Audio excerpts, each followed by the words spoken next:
Titus in the building. Aaron Hines. And it says two others. I would love to know who the two others are. Pat Russell sings, how are you? Con 1956. My man Jao is in the building. What up, Jao?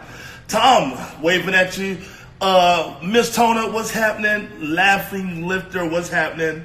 Let's go. Latoya Bell Hayes. Josiah, that's my niece Ashley. What's up, y'all? This is so good. Steven Trotter, I Love 757 is in the building. My auntie is in the building. Hey, Aunt Cindy. Canada. Pat Russell, you're from Canada? What part of Canada? We were just in Fort McMurray. And that was a blast. Paul Arnold, Melissa's in the building.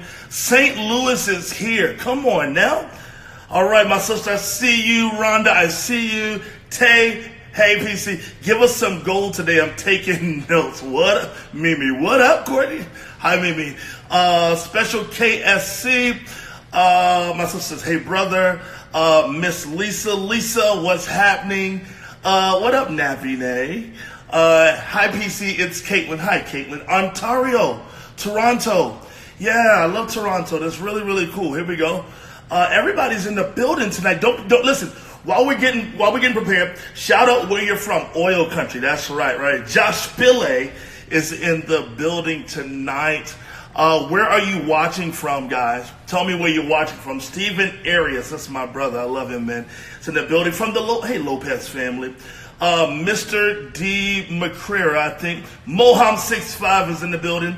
Montgomery, there you go. I see you. NYC ATL is here tonight. VA 2 up, 2 down. I see you.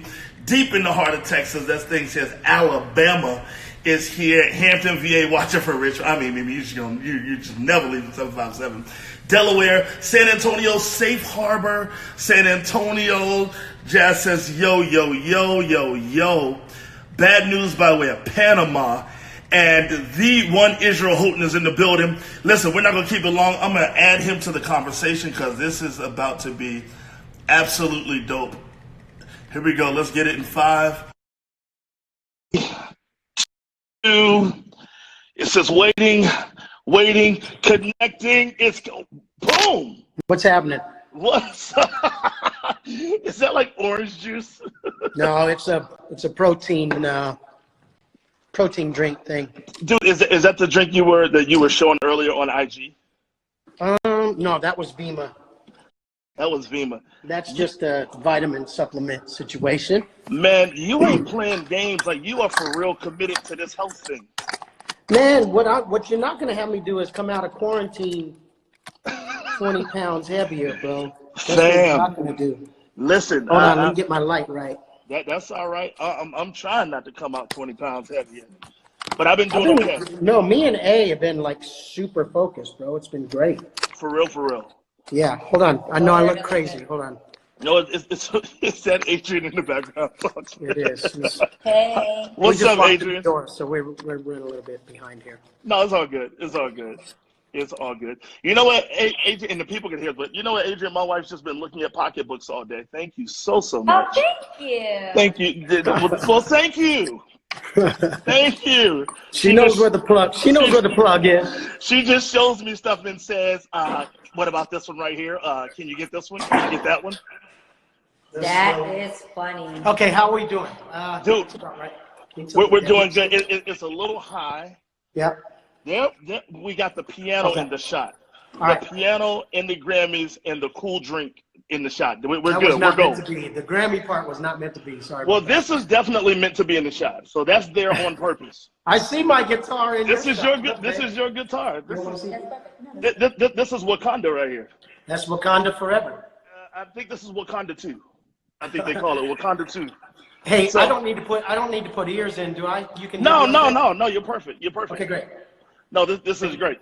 So everybody's chiming in. Look, everybody, hey is happy birthday. I mean, floss with the Grammys. People are just writing crazy stuff now. I love it. Dude, so this is kind of cool because all I'm really having is just conversations with my friends. And it's the idea that we have a lot of chats. We normally have them one-on-one or a random Uber driver or drivers normally listen to me and you talk. But we get a chance to talk in front of people. So it's really cool, man. And of course, everybody and their mama sent in questions. Oh, You know, great.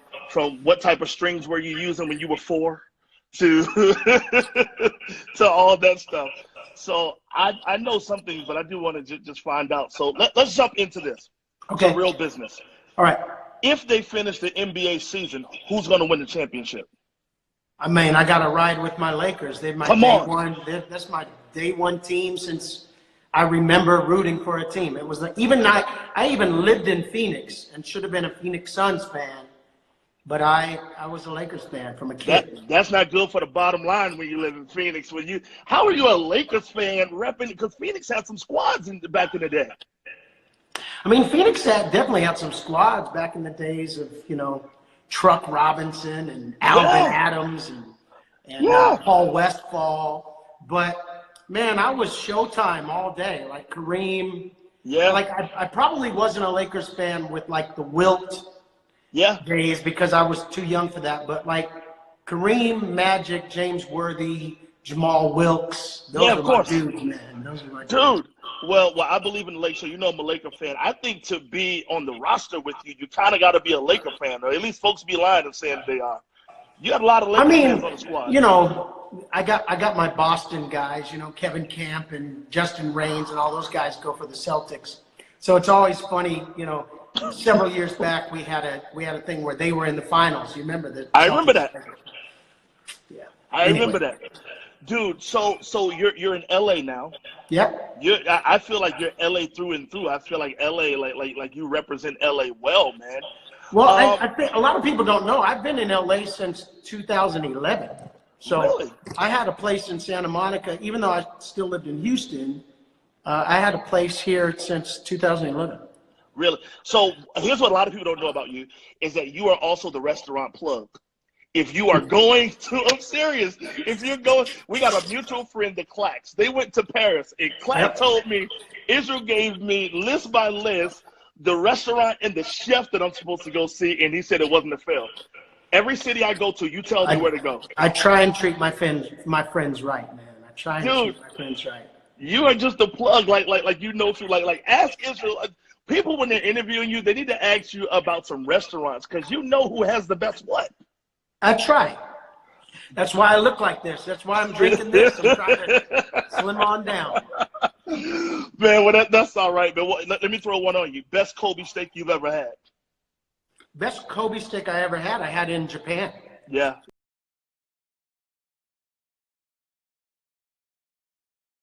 Yeah. In Osaka, like real Kobe. Okay. You and I, we have this thing. I don't know if I'm breaking up or you guys can see me, but Israel and I have this thing of we rank food. And so on the road, and I travel with Israel, we rank food and we'll say, it wasn't better than such and such.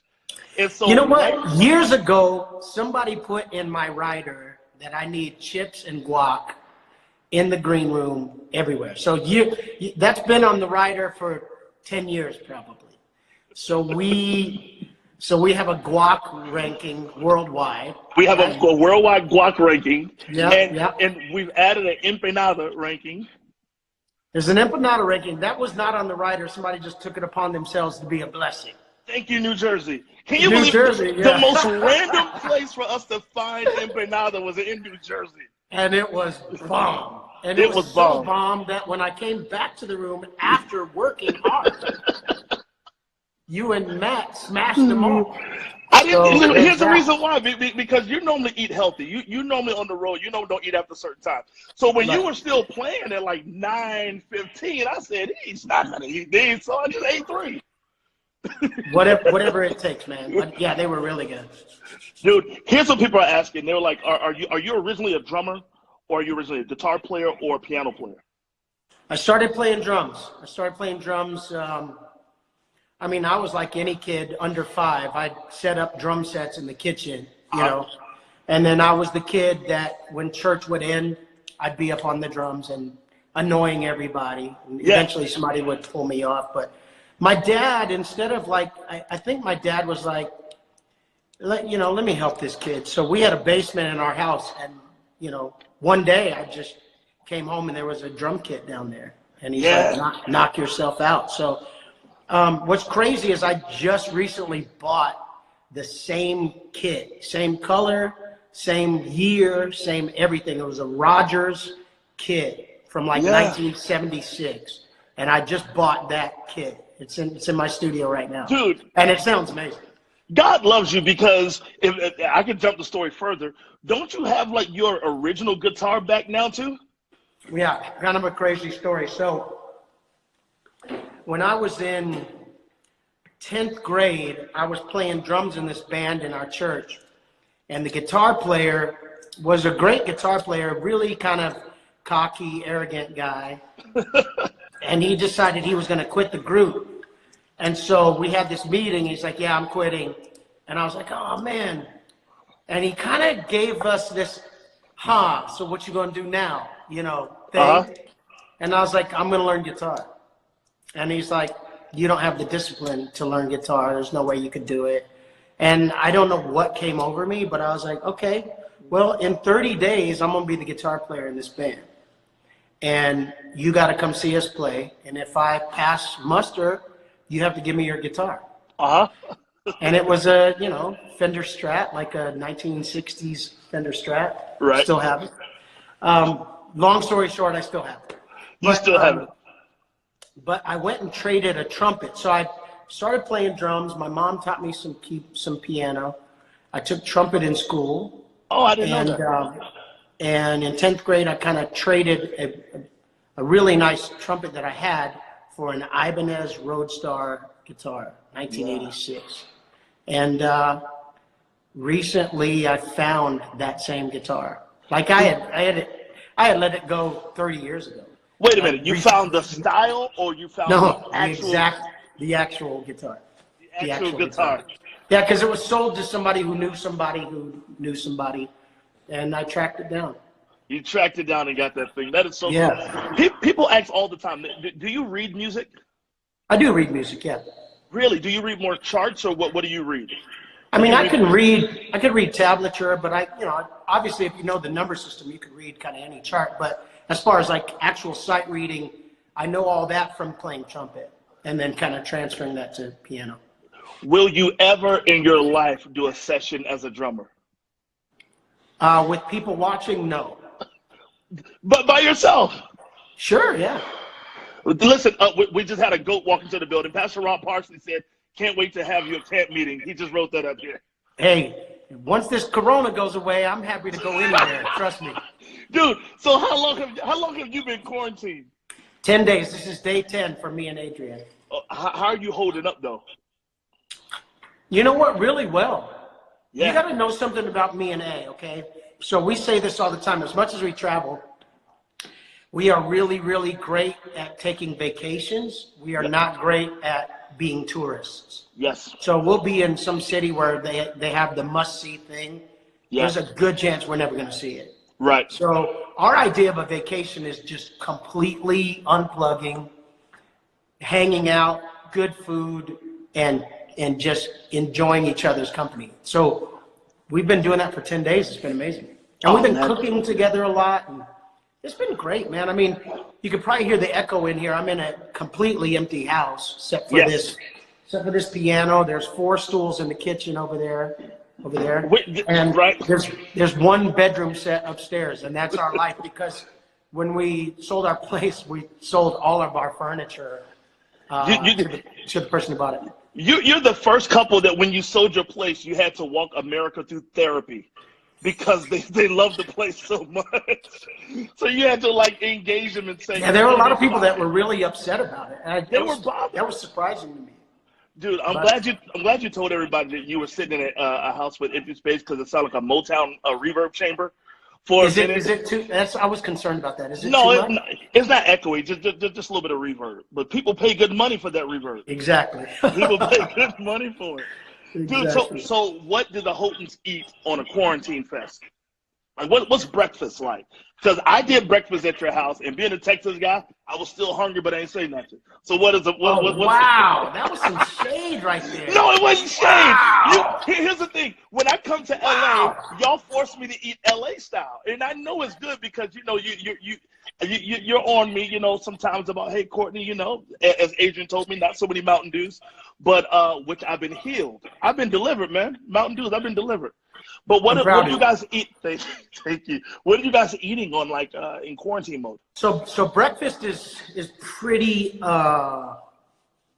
straight ahead for me. I make celery juice in the morning. Just celery juice. I juice it every single morning. Really? It is such a good detox. It starts the day.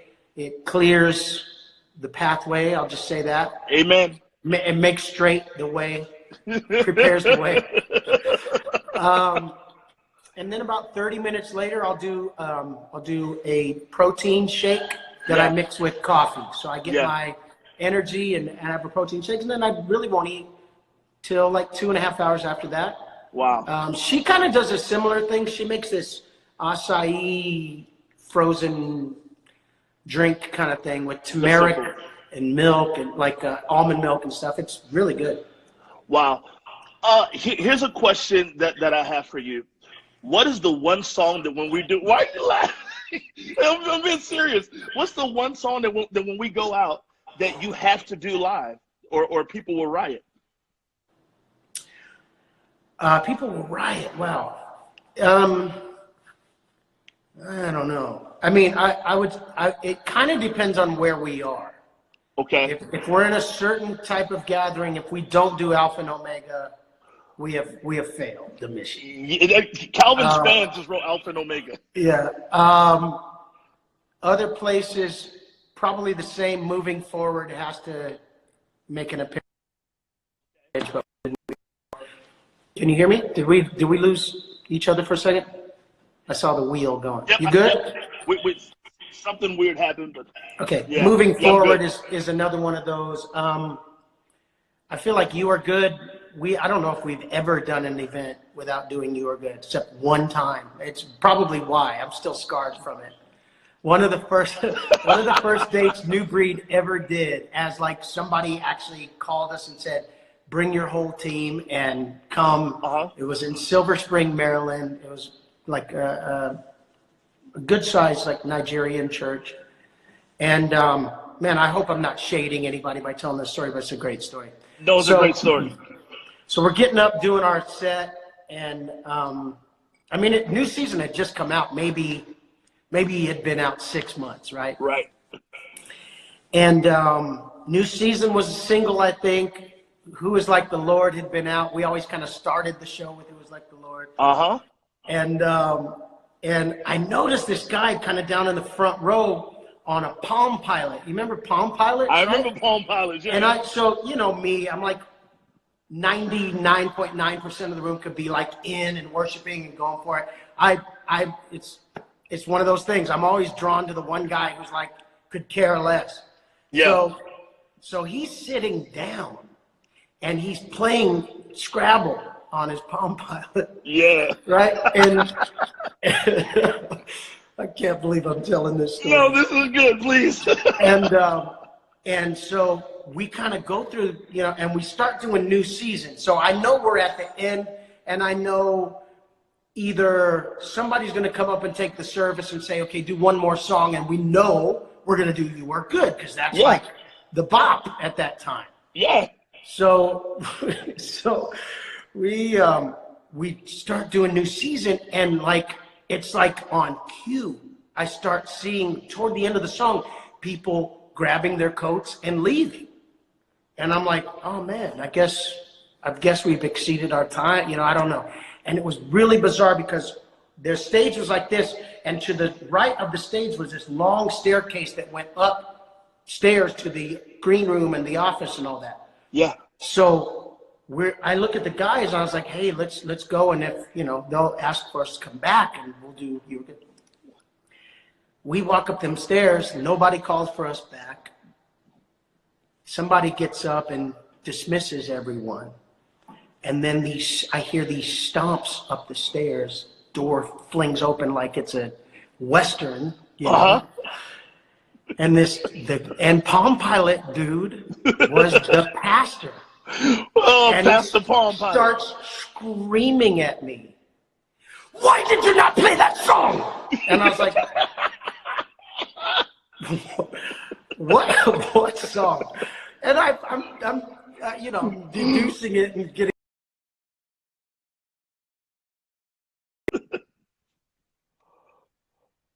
And he's like upset, bro. Right. And I'm looking at my team like, this is awkward and embarrassing. And I was like, hey, everybody started leaving, and you didn't have anybody to tell us like who was producing, like who's the stage manager, like what's going on?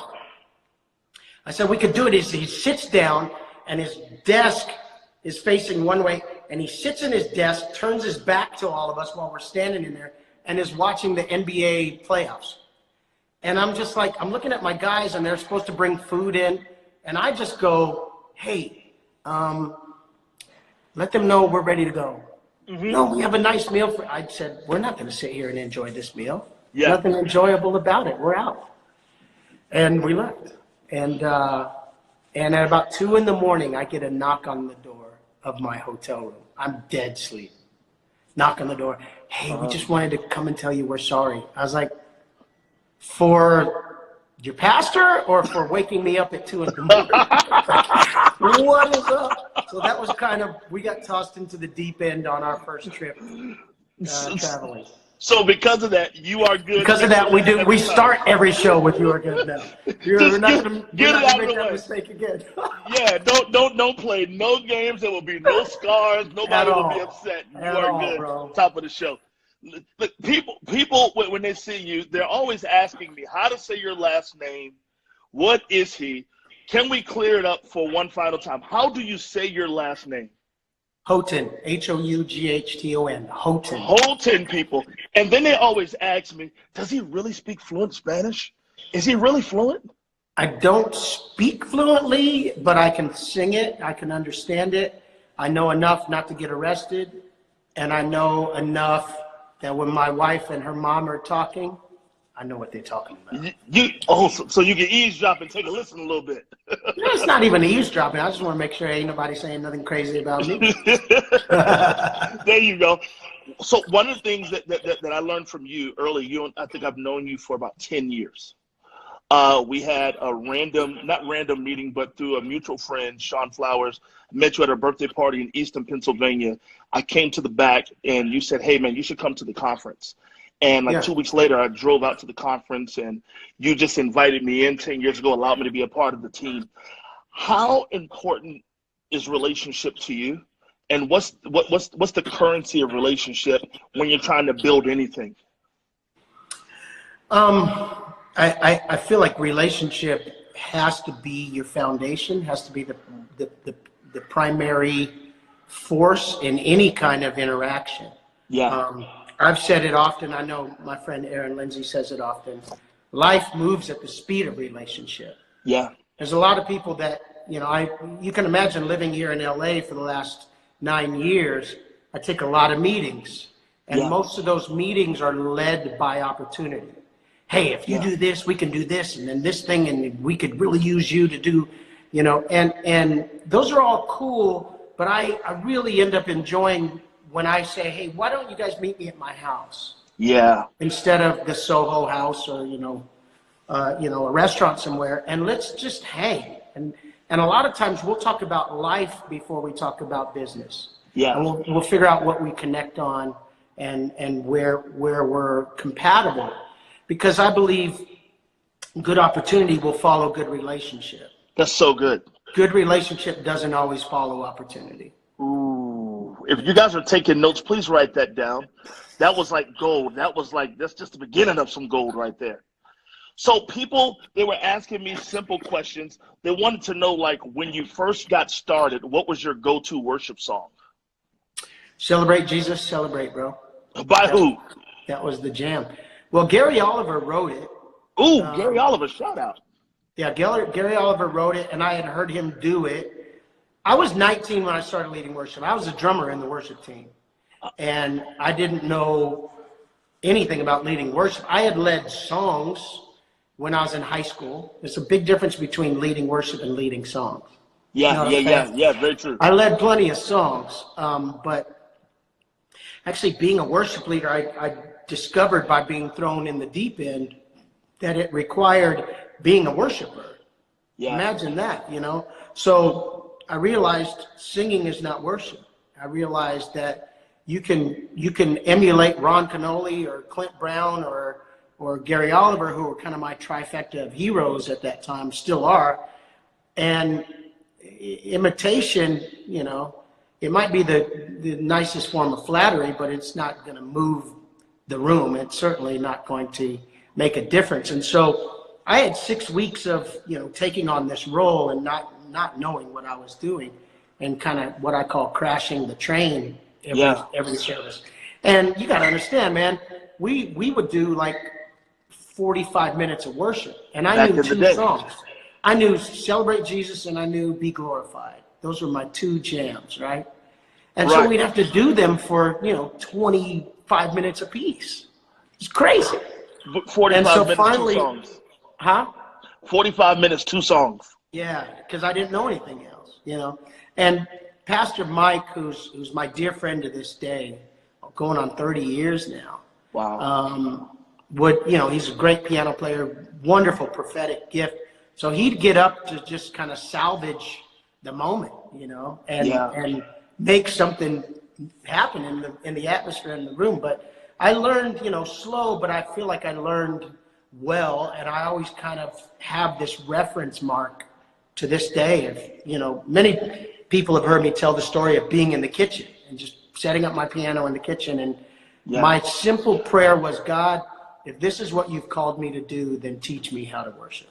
Because I don't know what I'm doing. And just a simple invitation to put my piano in the kitchen, and invited Jesus in to the kitchen, and spent hours, days, just learning at his feet. Dude, when I listen to your story, and we talk a lot, so I get a chance to hear different parts of it. It early on, it's not that you were ever chosen as the guy. You were always just available to be the guy. So do you think that it's about availability, or is it that you were surrendered, or is it both together, available and surrendered? I think it's more than 2 things. I think there is something to be said for being able as well. There's a lot of people with good hearts and being available, but they're not necessarily able. Now that's so honest. They have a big dream. They have a big dream and, you know, a rock and roll fantasy in their minds, but, you know, when called upon, it's not really, it might not be the right lane. Yeah.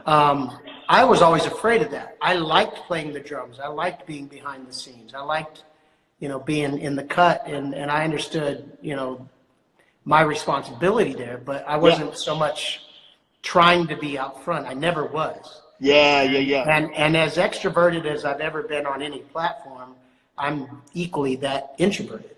So very much so. I can kind of, I don't like a lot of attention that way, and I know that God has been so faithful and so kind to bless us in spite of that. But I think the idea of being surrendered to God, whatever you want, being available to that, but also being able. And part of being able is woodshedding. You know, the ability to get alone with God and go, all right, then show me what you want me to do.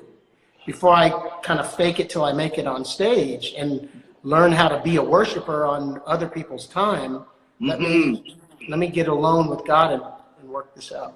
So people they don't, I think most people think that God taps you and you're anointed. They don't ever think about the fact that I actually have to work out. Kobe Bryant was gifted, but he still had to have discipline to practice.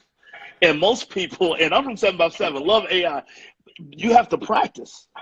You have to put forth the effort. And I think a lot of people walk into opportunities, and when they get tapped for it, they're just not ready. They're not. And I will say this, like, I feel like New Breed has been built, you know, the initial chassis of New Breed and like the foundation of New Breed was built with a lot of all-stars. You know, me and Aaron got together as like, who do we know? Who do we like? We saw New Season as like a one-off. We thought, we got asked to do this record, so let's go do this record. So we called all of our worship leader friends and like star musicians, you know, from Fred's band, like Terrence Palmer, and, you know, and we had Jerry Harris and Cledell King on drums, and Tim Johnson, fellow San Antonian. Yeah, man. And we put this kind of all-star crew together, and that was kind of as far as we could see. You know, like, we got some songs, we feel good about these songs. Let's have a night of worship and see what happens. We never really said this is going to be New Breed, this juggernaut, you know, sound in the earth. And even though we would pray those, you know, audacious, dangerous prayers like, God, use us, take this all over the world. Because I wrote the vision for New Breed 5 years before the group ever came together. And what did you do with it? Did you just sit it there, or did you? It was just like I said, I'm not that interested in being a solo artist, but I want to lead a movement that is cross-cultural, cross-generational, and cross-denominational intentionally. And it wasn't until 5 years later that really kind of became what we saw. And even then, we were praying these prayers. You know how you pray audacious prayers, and you're kind of in the back of your mind going, yeah, maybe in 10 years or so, we'll see that. Yeah. And when we saw it in 10 months, I don't think any of us were ready for it. And suddenly we had to then staff the group because everybody was serving in their churches and had ministries of their own. So we had to kind of put it together. And this is where availability meets, you know, surrender. But it also kind of, most of the people that I picked out initially were like, me? Really? Huh? Yeah. Tears. Yeah. I can't believe that you would empower me. You know, all that kind of thing. Oh my gosh. Yeah. So you're like, and then the first time you hand somebody an envelope with some cash in it, like for their per diem, they're like, you know, why? Oh my God, thank you. Let me give it back. Let me sow it into the ministry. You know, the first time they got a check for something, it's like, oh, I can't believe it. And then you fast forward 5 years later, and it's like, hey, we're going to go do this thing at this homeless shelter. It's going to be great. And they're like, how much does it pay? And you're like, wait, what happened? Like, there was a moment that we started in a place of empowerment, and somehow we have, you know, let the cancer of entitlement into our environment here. And it was that was difficult, and yet I realized, like, I have to make sure that that's not happening in my heart and trickling down to the rest of the team. So we've undergone a lot of changes that way, but I love the way God orchestrated us choosing people and just saying, I feel like you've got it, and to watch them flourish in that because somebody took a chance on them. Dude, in this quarantine season that we're in, I feel kind of like that. I feel like we all got used to the per diem checks, and we're like, and now it's like, wait, let's tailor it all back. Let's go. Have some conversations with the people in your home. I mean, there's no NBA to keep us busy. There's nothing to keep. I mean, there's plenty of Netflix and stuff, but the truth is, there's nothing that is. All of our distractions are kind of gone, and now like it's you've heard my good friend Ben Daly say, "Is our message good enough?" Is our message good enough? And Behind the I smoke and mirrors. believe that it is, but all of that's being challenged right now. The church, as we know it, for however long this is going to go, the whole thing is being challenged. Yeah. And it's moments like this of ministry and connection. And I've called more people in the last 2-3 weeks than I've called in the last year, easily. To just go, I'm checking on you. How you doing? What do you need?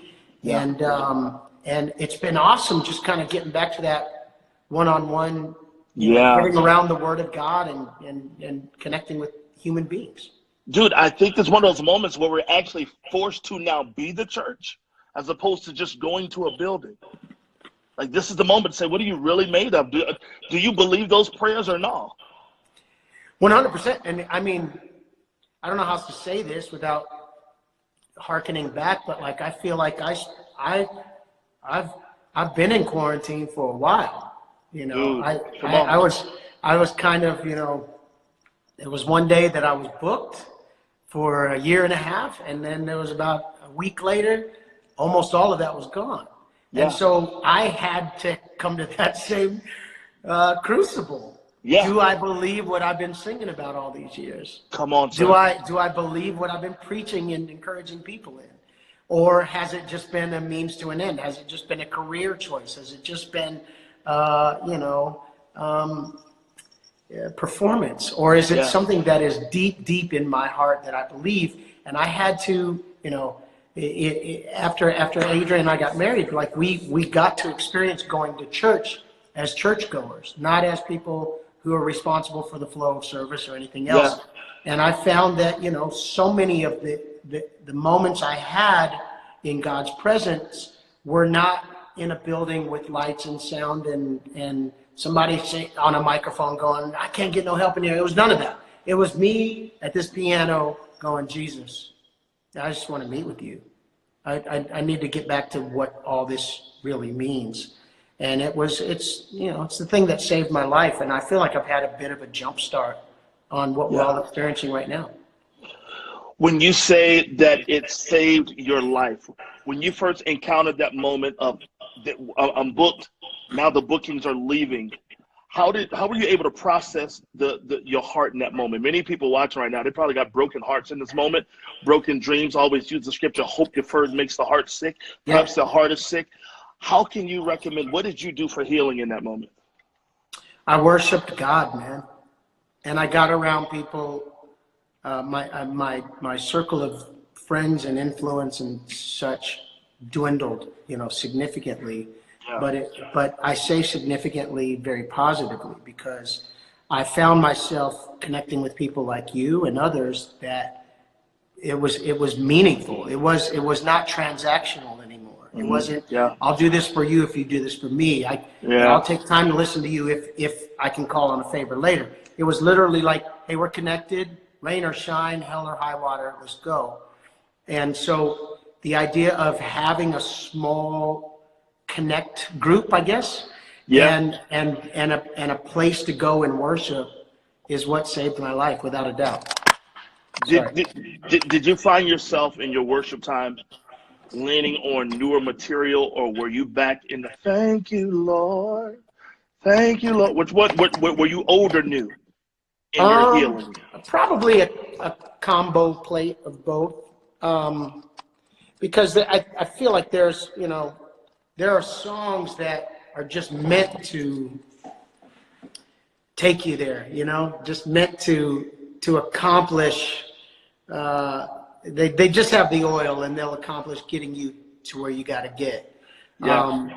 But for me, you know, this is going to sound incredibly self-aggrandizing, but I found myself being ministered to often by songs that I had written. Yes. for other people. Yes. And for the benefit of others, so to speak. And yet they started ministering to me. And you know this about me. I don't listen to my music once I've released it. I just that's for other people to listen to. I don't look back on that and listen back on that. I put a lot into what I release, but once it's mastered and out, I don't really go back and listen to it. But I found myself sitting at a piano singing "It's Not Over," you know, singing "Moving Forward, It's a New Season," singing "Where Would I Be If Not for Your Grace," you know. And I realized that I had been a conduit for a lot of those songs with friends of mine that I wrote them with, like Aaron Lindsay. But it's like they flowed through us. Yeah. They never. I don't know if they ever flowed to us. But But in the right season, man, they did. And there were other songs. You know, my good friend Stephen Furtick always seems to have the right song for the right moment in my life, for sure. Can we park there for a second? Sure. People don't know that he is a very gifted writer when it comes to music. They should know, because there hasn't been an Elevation record, the last 5 records, that he was not a writer on every song. It just hasn't been. And most people think, well, he's the pastor, so he pops in there and throws a couple, sentences in. No. Most of those songs start with him. Melody, chords, lyrics, concept, most of them start with him. Wow. So that's real. We had Aaron Lindsay up on Monday. Legend. Legend goat. He talked about the first time you guys heard Alpha and Omega. Yeah. Did it have an impact on you the first time you heard it? Yeah, a significant impact. So it was in Zimbabwe. It was at Tudor Bismarck's conference. The way the room is set up there is really special because it's a floor, a mezzanine, and then this wraparound balcony. So like you could be on the stage here and like right there are people in the balcony. Right. So it's really high. So they start singing Alpha and Omega, and it had to be 7,000 people there, something like that. It was a big room, big crowd. But it's not, most 7,000 seaters, everybody's kind of back. This is up, right, and around. And bro, it's as if all 7,000 people had been to rehearsal, choir rehearsal or something. And everybody is singing 3-part harmony. You are Alpha. And it's like they all knew the tempo, which is a strange tempo anyway. Exactly. And stops and starts. And everybody's breathing. I don't know how to put it, but it's like, even talking about it now, like my hair stands up on my arms. And I remember just going, wow, I feel like I'm about to cry. So I grabbed this towel and I, shed a tear, and I'm just like, wow, this is really beautiful, 45 minutes later, we give you all. I was still going, and that towel was soaked. And I remember telling Aaron that night, like, we have to record this song, period. Yeah. And I'm so glad we did. Dude, what a song. Now, as we travel, I know every night when first off, I travel with you nightly. Yeah. I still can't tell where you're going sometime in sets because you do these rhythm things you play around with these rhythms. That's how you're a drummer. You play around with these rhythms on guitar and you find these obscure way to get to places. But when you get to Alpha and Omega, it's like I told Aaron the other night, Alpha and Omega causes you to be honest with yourself. You're honest in a moment. It's almost like you standing with the Lord's like, it's just me. I have nothing on. I'm just honest in this moment. Every night, no matter where we are, black, white, multicultural, Jamaica, that song takes off. For sure. That's what happened in Jamaica. It just took off. And we were just in Cameroon. It took off. That is one of the songs. What's another song that you remember that the first time you heard, you feel like God breathed in the room? That you wrote.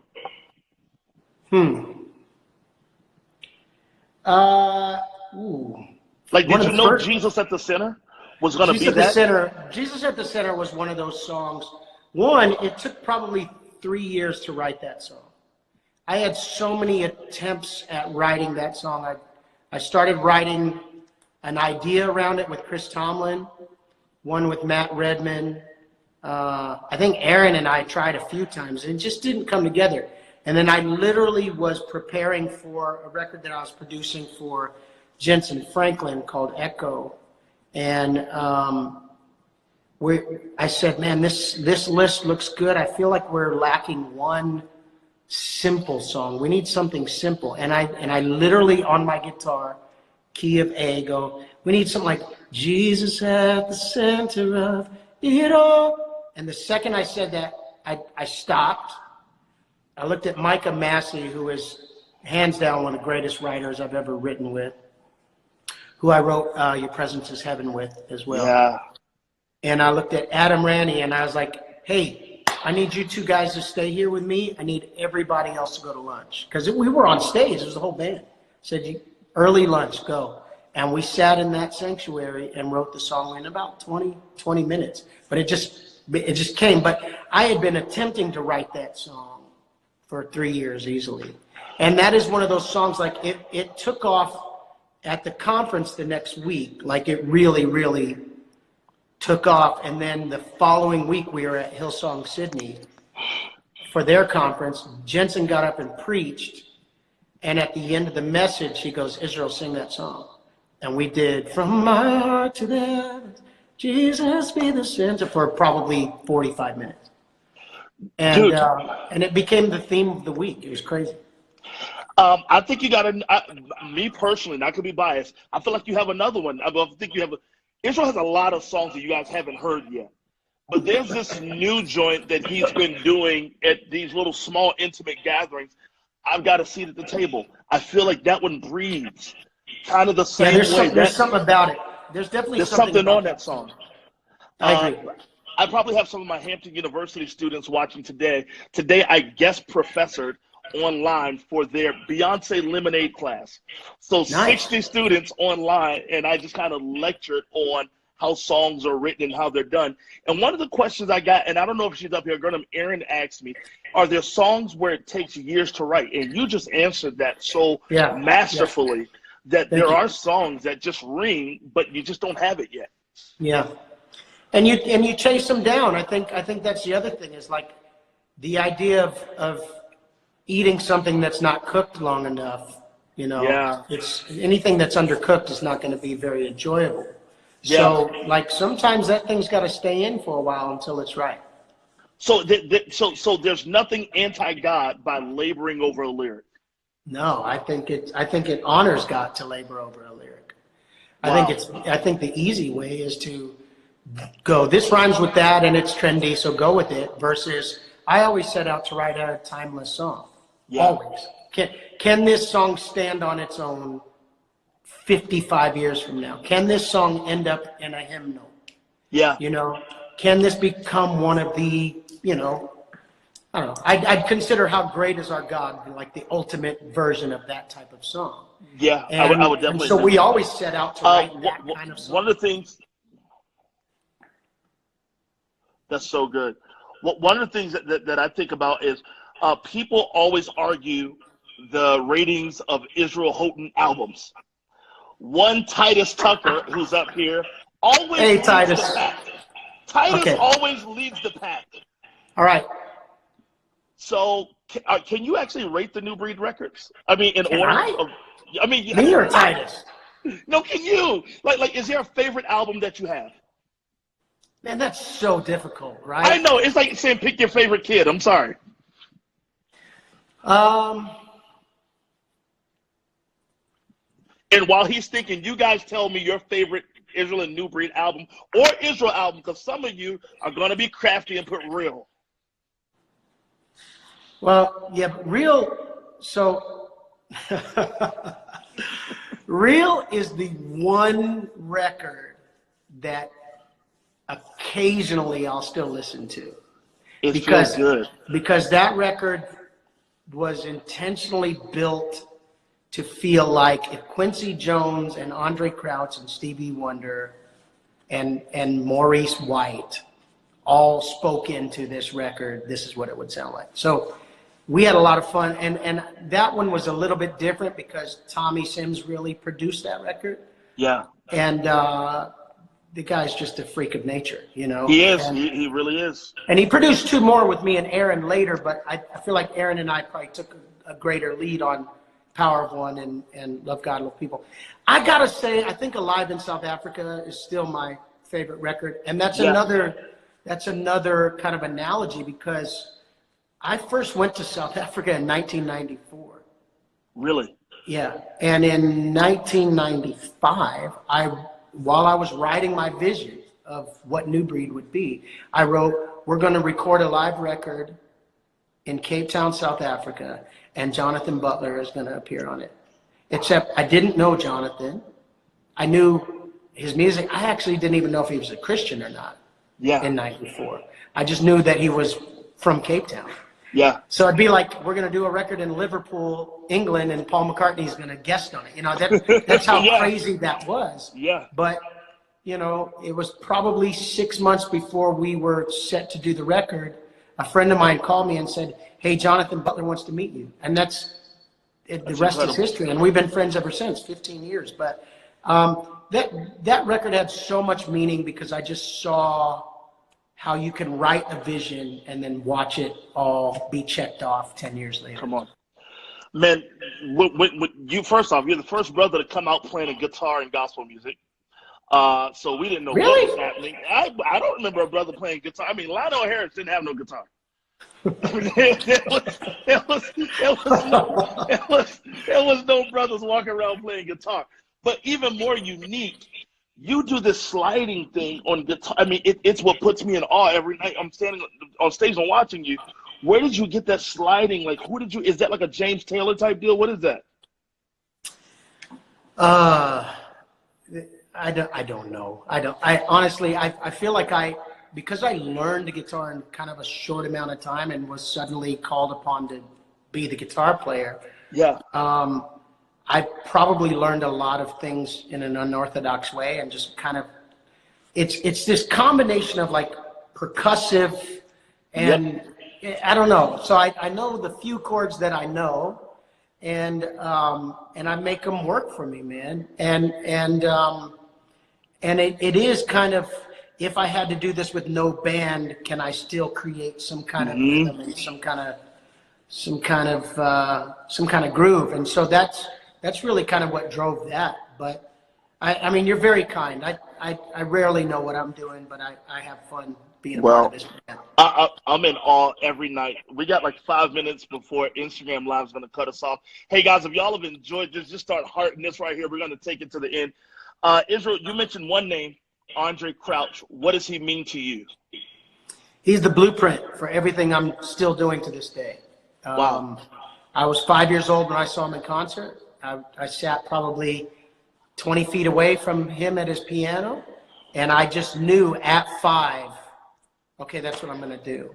And I've had the incredible honor and pleasure of like really knowing him and being prayed for by him, hands laid on me, all that kind of thing. And I was with him 2-3 days before he passed, and had the most amazing time next to his bed. And just, I remember him telling these stories, man, these amazing stories. And then he would pause and he'd go, I just appreciate the Lord. I just appreciate the Lord. And every time he would say that, I couldn't hold back the tears. It was the way he put it. I just appreciate the Lord.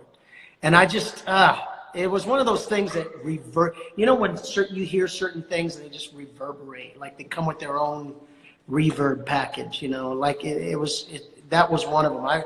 The first day I ever met him, I was 23, and somebody said, hey, you need to meet Israel. And I had just sung, and thank God I didn't know he was in the room, because it would have been terrible, I think. But he said, man, you did a great job tonight. He goes, I want to tell you something as a songwriter. Always keep his name in it. Ooh. That was like always keep his name in it. And it was, again, one of those things that reverberates forever. You'll never forget it. I know when you did Jesus at the Center, you were determined to write an album that just you bragged about Jesus. Yeah, every song. Every song, but I cannot tell you how refreshing and needed it was. And then I remember when you wrote, I am a friend of God. I was so torn on, is this right? But the melody's so good. And I think through the deeper album, you introduced us into grace really quick. Where were you when you discovered this grace message?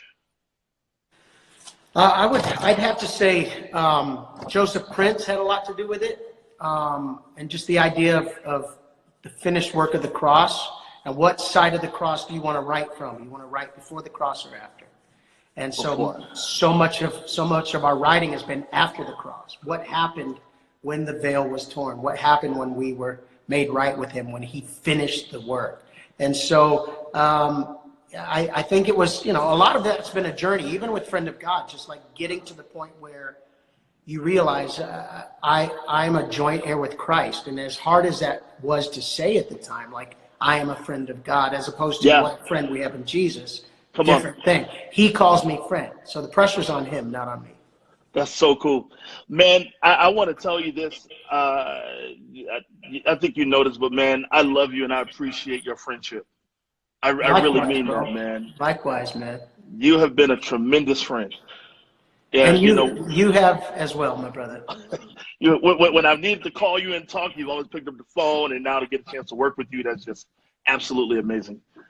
Well, it's an honor. Your energy is infectious. You make everybody feel like they're the most important person in the room. You have a gift to do that. Keep that up, and I appreciate you, man. I appreciate that you're doing this every day, man. It's been awesome. Dude, this has been fun. Now, it's like you and I are in the same situation.